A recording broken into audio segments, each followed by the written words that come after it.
Nothing you meet is random, it's all connected. You stand alone at the threshold of a silent room, the air heavy with echoes of voices that sound uncannily like your own. At first, it feels like a sanctuary, a space where your thoughts and beliefs are mirrored back to you, affirming, comforting. But this sanctuary is a cage, invisible yet suffocating. In this place, Carl Jung's echo chamber, your mind is slowly tethered to sameness. The whispers you hear are not new truths, but repeated fears and worn-out convictions. Every day the walls close in, your spirit dims, and curiosity fades like a dying ember. You don't notice the subtle erosion at first. It's a quiet theft of your identity. Your phone screen glows softly in the dark, scrolling through endless content carefully crafted to reflect only your existing views. No challenges, no questions, just endless affirmation. Jung warned that such spiritual stagnation halts the psyche's evolution, leaving the soul to wither silently. But this is only the beginning. Beyond these walls lies a darker arena where your worth will be tested not by your own voice but against shadows cast by others. Do you dare to step beyond the comfort of your echo chamber, or will you remain trapped in the haunting silence of your own reflection? He steps out of the echo chamber, hoping for freedom, but instead finds himself in a vast arena lit by blinding spotlights, an invisible stage where every glance is a silent contest, every success casting a shadow over his own light. Here, worth is measured not by his voice, but by how he stacks against others. The lives he once admired now weigh heavy like chains, perfect moments curated and broadcast, shimmering with illusion. Each achievement he witnesses dims his own flame, making him question if he's enough. Carl Jung called this the crushing of individuation, where the journey to self-discovery is replaced by a desperate molding to fit molds made by society. The parts of himself that don't conform wither away, leaving behind a hollow reflection.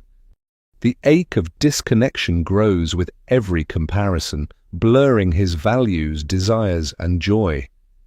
His compass spins, lost in the noise of borrowed dreams. Yet, escaping comparison does not guarantee peace. Beyond the arena waits a deeper challenge, a masked dance where appearances swallow the truth. Will he keep chasing shadows or dare to reclaim his own light? In a grand ballroom, glittering chandeliers cast flickering shadows over faces hidden behind ornate masks. This is the masked circle, a dazzling but perilous stage where authenticity is forbidden and everyone wears a facade. At first, the mask seems a refuge, offering acceptance, shielding from judgment, a passport to belong. But slowly it tightens, pressing down on his soul until lines between mask and self blur. He laughs when hollow, agrees when conflicted, silences his inner voice. Jung warned that danger lies not in the mask, but in forgetting it's a mask. The true self recedes, lost in layers of pretense and compromise. Alone in the crowd, trapped by disguise, he longs to be truly seen, the raw, imperfect self beneath the glitter. What if the mask no longer protects but imprisons? Will he dare to lift it and reveal the soul beneath? Or continue dancing, invisible, forever hiding? Have you ever felt trapped in a storm of endless noise where every sound drowns out the whisper of your own soul? Imagine him standing amidst a cacophony, not of voices but of ceaseless distractions, where the chaos isn't outside but inside, pulling him in every direction at once. The chaotic space is not a place but a state of being, a relentless bombardment of stimuli that shatters silence and stillness. His mind races, juggling countless tasks, drowning in obligations, scrambling for meaning in the whirlwind. Jung taught that true awakening comes not from outward noise, but from the sacred silence within. Yet here, silence feels threatening. Rest is mistaken for weakness, stillness a waste. In this relentless rush, the self fragments, scattered thoughts, fractured emotions, lost focus.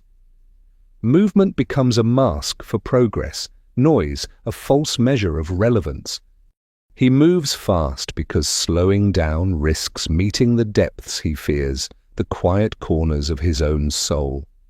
The chaotic space steals clarity, replacing it with exhaustion and a profound sense of emptiness. Now ask yourself, if the noise suddenly stopped, would you recognize the sound of your own soul, or would it be as unfamiliar as a stranger's voice? This is the silent torment of the chaotic space, where running faster only deepens the trap. Will you keep fleeing into distraction, or will you dare to face the silence and rediscover the rhythm of your true self? Have you ever wondered what it means to lose pieces of yourself, not suddenly, but in quiet, unnoticed increments? Imagine him standing before a vast, empty mirror, fragments of reflection missing, edges cracked. This is the abandoned self, the place where he has silently left behind the very parts that once made him whole. The weight of expectation presses him down, demanding adaptation, compliance, silence. Each yes spoken when his heart screamed no carves another fissure in his soul. Jung taught that the unconscious hides these rejected parts, but they never vanish. They manifest as anxiety, self-sabotage, and invisible wounds. He wonders, when did he begin to surrender his truth for the comfort of belonging? How many dreams were quietly traded for acceptance? The rift grows wider, leaving him hollow, adrift in a life that no longer feels like his own. Yet within this void lies a fragile hope, the spark of individuation, urging him to reclaim what was lost. The journey back is daunting, requiring courage to face shadows long ignored. Now you must ask yourself, are you still whole, or have you left parts of yourself behind? What does your mirror reflect, and what fragments wait to be found? What if there is a room within your mind you have never dared to enter? A room heavy with locked memories, repressed pain, and silent secrets, too heavy, too shameful to face. He stands before this forbidden door, knowing that beyond it lies the shadow Jung spoke of, the hidden pieces of himself he has long denied. Inside this room, the past waits, breathing quietly beneath layers of avoidance. Every neglected fear, every buried sorrow, every unspoken trauma gathers power in the dark, shaping his present without mercy. Jung taught that the shadow is never gone. It only grows in silence, whispering in moments of weakness. He wonders, how many times has he overreacted to small triggers? How often has he fallen into patterns he swore he would never repeat? These shadows pull at the edges of his soul, chains forged by avoidance and denial. The thought of opening this door terrifies him, but the cost of keeping it shut is far greater. The shadows shape his identity more than he realizes, controlling his fears, his doubts, his very actions. Now you must ask yourself, what parts of your shadow have you locked away? What doors have you refused to open? Healing begins not with erasure, but with facing these shadows, bringing them into the light piece by piece. It is not destruction, but wholeness.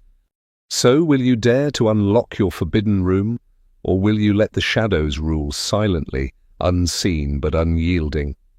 He stands shattered before a fractured mirror, reflections scattering in every direction. His self, once whole, now splintered between light and shadow. But is this his ruin, or his awakening? You realize now the journey was never about escape, but about confrontation. Not about hiding from the darkness, but inviting it into the light. Yet the question remains, has he been saved by this reckoning, or is he still falling deeper into the abyss? Look closely. This is no story about another person. It is your own reflection staring back. The shadow you denied, the masks you wore, the silent rooms you occupied, they are parts of you. What door have you refused to open? Which fragments of yourself lie abandoned, waiting? Are you brave enough to face them, or will you let the shadows claim you? The answer is neither simple nor certain. Healing is a dance on a razor's edge, a balance between surrender and resistance. It asks for courage without guarantees, for light amidst lingering darkness. So tell me, where do you stand now? On the edge of salvation, or still lost within the shadows? If this stirred something within you, maybe it wasn't just a coincidence. The journey inward begins in silence. Follow the signs, stay aware, and remember, the self is always watching.